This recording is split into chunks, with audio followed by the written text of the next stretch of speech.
The Grow My Cleaning Company podcast helps owners of cleaning companies just like you to grow your company and yourself so you can make more money and finally get the time and money freedom that probably got you into this business. Discover how to automate and create systems that allow you to grow like crazy without losing control. If you dig the show and want to show some love, subscribe, rate, and review on iTunes. It really helps. Enjoy the show. Hey, Cleaning Nation, Mike Campion here with Jenell Newell. My favorite name to say that I can think of off the top of my head. She's one of our amazing mindset / results coaches here at Grow My Cleaning Company.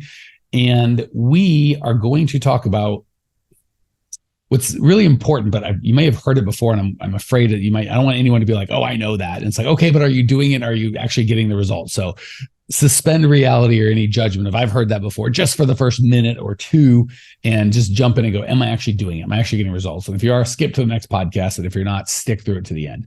So I'm sure many, if not all of you, have heard the old adage, if you take the net worth or the income of your 5 closest friends, that will effectively be your net worth or your income, right? So the point is, who we allow or choose to be in our inner circle and the influence we allow others to have on us is disproportionately effective in dictating our results, right? So I get a little nervous when I hear people say, like, just, in like The Secret, just manifest it and envision it and it will come. Because I definitely think picturing what you want, not what you don't want, is wildly powerful, but it alone, I don't think is enough. You have to kind of combine that with actual work and taking action and knowing what to do. But I'm not saying it's not important. I'm just saying standalone, it's not it. Choosing who you spend time with is so much closer, right? If I could be like, if someone just manifests everything one day and hang out with a bunch of losers, or manifest nothing and hang out with the right people all the time, I'd be like, oh, definitely the second. Because if you hang out with the right people, you're going to be thinking and manifesting the right thing anyway. And it's like, if they just did that, would that make them successful, Mike? Maybe, probably not, but it's possible. And it's the closest single silver bullet you have, is if you just like, if you could put me where all I got to do is talk to people that told me I'm terrible, I'm garbage, I can't do it, nothing works, I'm a fraud, or with people that are like, this is amazing, you're changing lives, we can do anything. And I'm pretty good at controlling my mindset. I've got a lot of beliefs of why I can. I think I would still get beaten down or beaten up pretty quickly. So that's what I want to talk about today. Before we jump in, Jenell, am I overstating? Am I understating anything you'd like to add to that? Because I feel like it's a bold claim, but it is just such a big, well, I've said my piece. What are your thoughts before we dive into it? No, it's absolutely true. We all have, all of these stories that we run through our lives and these distracting thoughts that will pull us off. And if the people in our lives that are surrounding us are not supporting the positive, the yes, I can do it beliefs, they're going to feed the stories of I'm not good enough. Oh my gosh, I can't do this. This is hard. Those stories are going to work their magic in our lives. And you're right. It's going to be hard. It's going to be miserable. You may not be successful and you're going to wonder why, but probably 90% of it is that the people that you're choosing to listen to are not supporting the right conversation. So yeah, you're supporting, you've got to, well, we don't get to choose our family. So this is why this is, I think, really important, right? We don't choose our family. We're born into it. Now, most of us have relationships with our family. Some of us choose not to, but often, especially for entrepreneurs, and this is really important for really first generation entrepreneurs, right? So there's this big conversation in our culture about, the first to go to college in a family means success, a new level of success. First generation entrepreneurs, I think, have it really tough because their families and the people that they're surrounded by have no concept of what it is to be an entrepreneur. It's scary out there, right? It is remarkably different to be on the other side of the paycheck. And if you don't have that culture right? That culture of those people that are surrounding you who are on, again, the other side of the paycheck. They will often be afraid for you because they have no way to understand what it's like to not get a paycheck or to not have that, that like, oh well, you've got to work hard, you've got to put 60 hours a week into your business because that's time is money. This is the time is money equation, right? So that's all they know. And so they're often fearful for you as the entrepreneur who's trying to break out of that mold. And if you have any, chances are pretty good you're going to have the inkling of that fear in you as well. They're going to feed that fear, right? They're going to feed that fear. And it's okay. Entrepreneurs get over it all the time. We get through, we get past it. But I think it's a really important skill to also recognize, oh, that's what's happening. And I can actually choose not to take it on any further. I'm like furiously taking notes because you're bringing up all sorts of cool stuff. First of all, Jenell, I love what you said it, I think at least 3 times I counted the word choose. So I think the first excuse is, well, I can't choose who I spend my time with, like my family, my wife, my kids, my extended parents, in-laws, brothers, sisters, all that. Well, let's take out wife and kids for a second, or husband and kids, or partner and kids. So you do get to choose them. You can't choose your mom and dad, but you 100% can choose who you marry or live with. So there's a choice there. And I think it's beyond the scope of this podcast. If you made a lifelong commitment to someone that is completely negative in your life, that's a different kettle of fish. But I'm guessing and your kids, by the way, you can choose kind of how you respond and how you show up and all that. So let's not say that doesn't exist, but let's just say that's the minority. So we won't talk about that in this podcast. When it comes to people you didn't choose to be your family, brothers, sisters, parents, I would never advocate, that's really culty. Like, don't talk to your parents or don't talk to your family. That's always a red flag that you're dealing with a cult. But 100% you can limit the influence that they have over you. So part of that is time. There are people in my family I choose not to spend a large quantity of time with. I'm not saying they're dead to me. I won't see them. I won't speak to them. Of course, that's not the case. But I don't have to be with them every day. I don't have to talk with them all the time. I might just check in for a little bit, and I can choose to go, A, they don't get any input, right? They've lost their right to have an opinion that I value. And B, I can set boundaries on the topics I'm willing to discuss with them. Just because I'm like, it's a waste of their time. It's a waste of my time. They're not going to change my mind. I'm not going to change theirs. And I can set boundaries of, hey, if I keep hearing about this thing, I'm not going to want to be around you. So I thank you for your opinion. I've got it. I hear you. You think I'm going to be a failure in business or this or that or whatever thing. Obviously, I feel differently. How about this? I'm not going to try and convince you on that. You don't have to try and convince me on that. We're just going to move on. And if you keep telling me I'm fat, stupid, ugly, incompetent, or whatever thing it is, I'm not going to spend time with you until you're willing and able to modify that behavior. So a lot of tools that we have of setting boundaries. We can spend lots of time with someone and just be like, we talk about the weather. This isn't someone I talk about deep things with. Or I can just not spend that much time with them. Not saying you should eliminate them altogether, but you do have a massive amount of influence and choice, frankly. So that's the first thing. Don't use that as an excuse.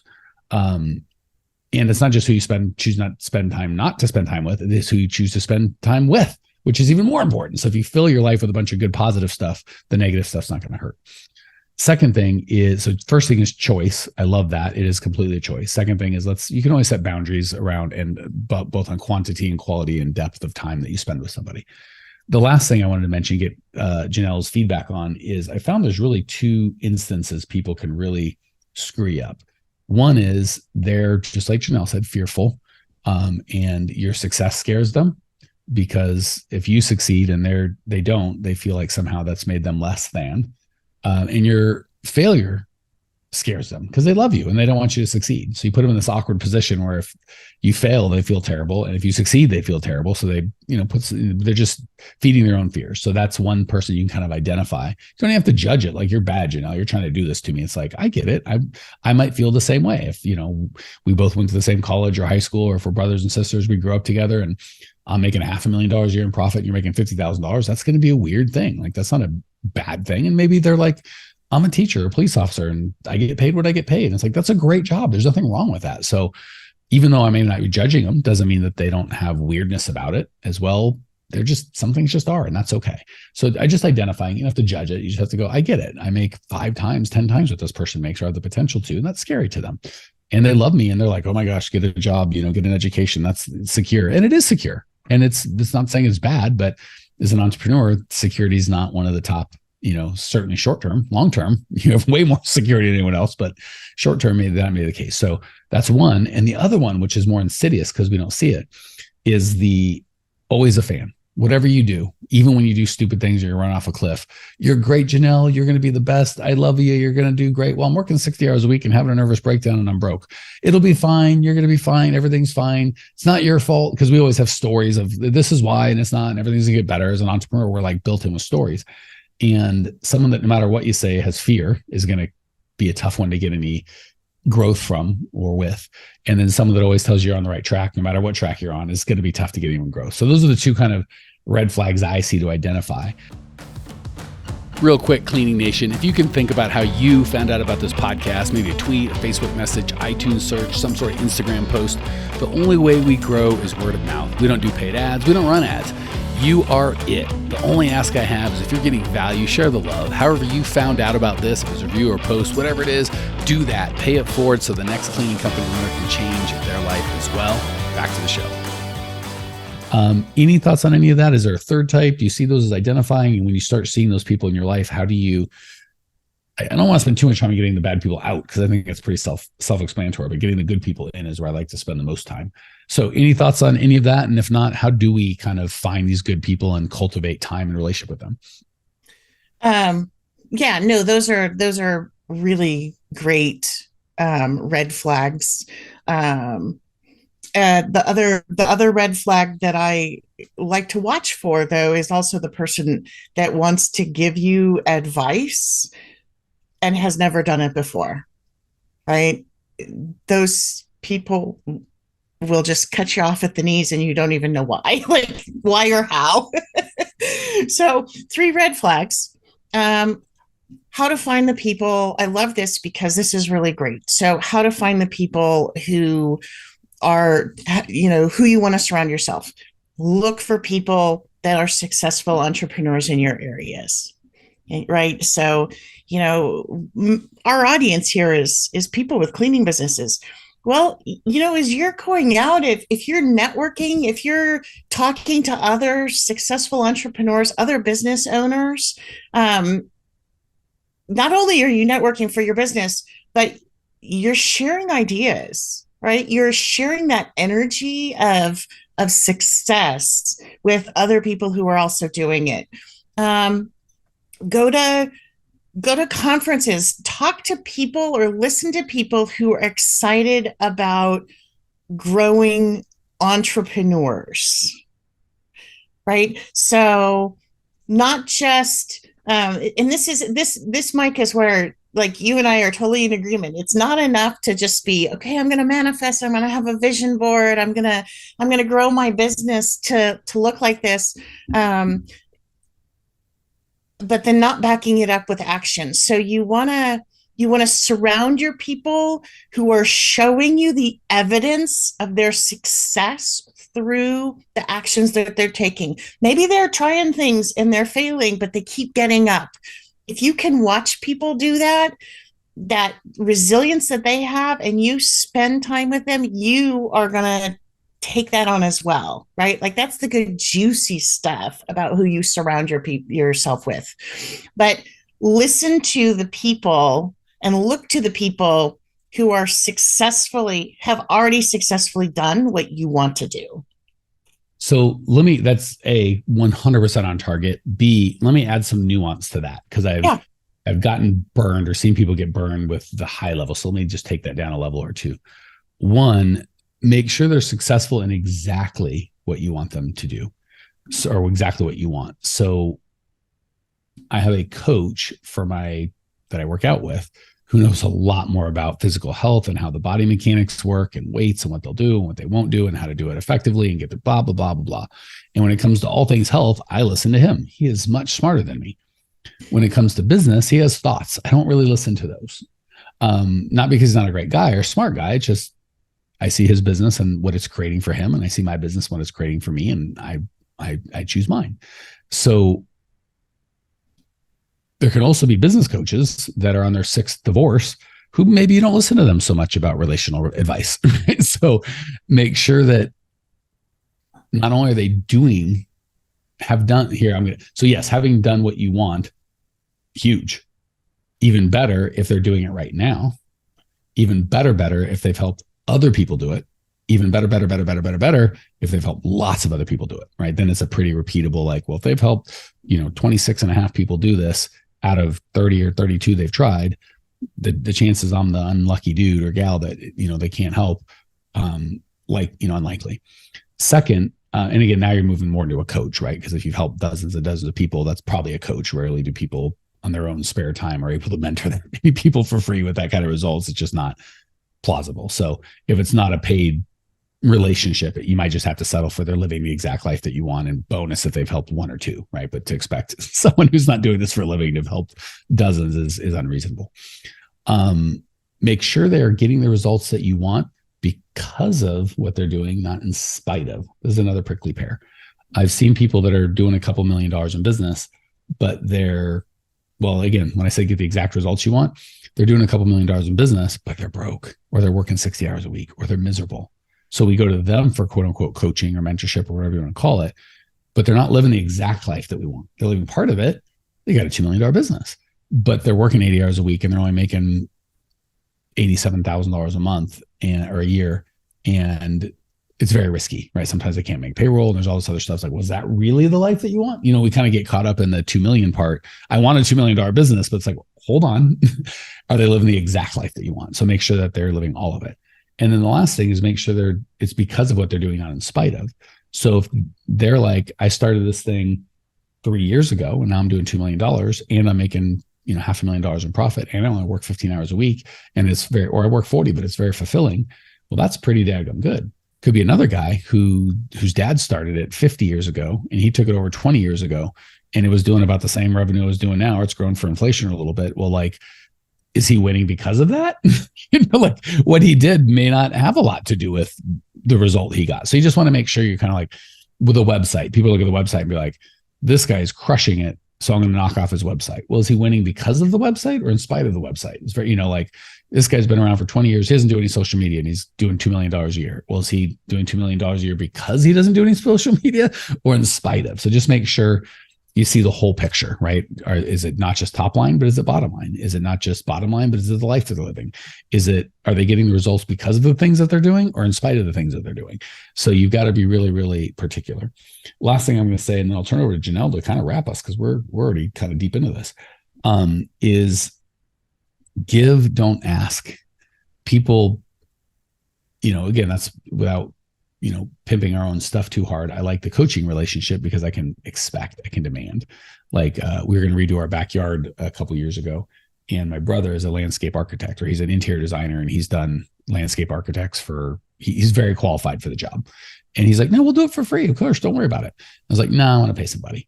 Not because I hate money, but because I knew he's busy and he's got paying clients. And had I asked him to do it, it would be done when he daggum well got to it or not, right? Because I can't really demand of my brother. First, I wouldn't want to demand on my brother-in-law anyway. Certainly wouldn't want to do it if I can get any money. Hey, Olivier, stop doing that paid stuff for your clients and pay attention to my crap. I'm not that bold, right? But I want my craft to get done. So it wasn't that he's probably as good or better than anyone I would have hired, but I can't demand it, right? So again, without getting too junky on the coach thing, for me, I'm like, I'd rather just pay a dude who I know or a gal who I know can help me as opposed to being at someone's mercy. So we do a lot of, can I take you out to lunch? And we think to a guy or a gal that's wildly successful, making millions of dollars a year, a $23 lunch is going to be worth an hour of his time. And we're like, I took him to lunch. So give, don't ask, right? Like, and I don't ask to give. What could I do for you? Because now you're giving them a job. Figure out what I need, what my skill set is, and how it can fit into your life, and then somehow coach me. Like, that's a big pain in the butt. Find something and you just help them. So a lot of times you're like, I look for a coach and no one wants to coach me. It's like, well, you didn't give them anything. So again, with a paid coach, pretty easy. If they've got a coaching program that costs money, then give them that money, right? And for the really good coaches, you still have to be a good student, right? Like for us, lots of people have money and we like money, we like clients, but you got to be, we're not just because you have the money doesn't mean it's going to work. You still got to be able to be a student that we think we can help and is going to get results. So that's it. Make sure that you're getting the right person and dive real deep into that, because it means a lot to go, I'm going to give this person authority in my life and my business, and listen to them. That it doesn't sound like much. It's a bunch. And then B, make sure that you're giving, not asking, right? Like, let me do it for free. Let me take you to lunch. Make sure you know what they want and you're actually giving them value in excess of, because again, the better the coach, the more valuable his or her time is going to be. So an hour of his time, you think $1,000 would be wildly something. For him, it might be 10 grand. And if you give him a free lunch, it's $23 and you're surprised when he's not super interested in attending. And then you don't do any of the things he tells you to do anyway. And then you're like, he wouldn't meet with me again. Or, he only met with me in his spare time. He didn't make me a priority. It's like, well, yeah, because he's got his own business to run. All right. Anything to wrap it up, Jenell? Anything we missed? Anything you want to highlight? Anything I said that's full of crap you want to call me out in front of God and everybody? That's always fun. No, my takeaway, when I'm walking away from everything we said, is be selective. Be selective about who you choose to listen to, what you choose to listen to from people you may respect in other ways, and be selective about the mentors or coaches that you choose to really get you to exactly where you want to go. But definitely be selective about those people that are currently in your life, because you can choose to not buy their stories. First, as the very bottom step, like as the very first step, start there. Love it. Oh, I'm going to add one thing that's going to make me sound like a genius, but Jenell and I talked about this at the beginning and we forgot. I just hit it. Ask for help when you need it. We didn't want to make the whole podcast about this because it's really for our clients more than you guys, but just as a tag on for you guys, when you build these relationships, whether it's a paid coaching relationship, a free mentorship relationship, doesn't matter.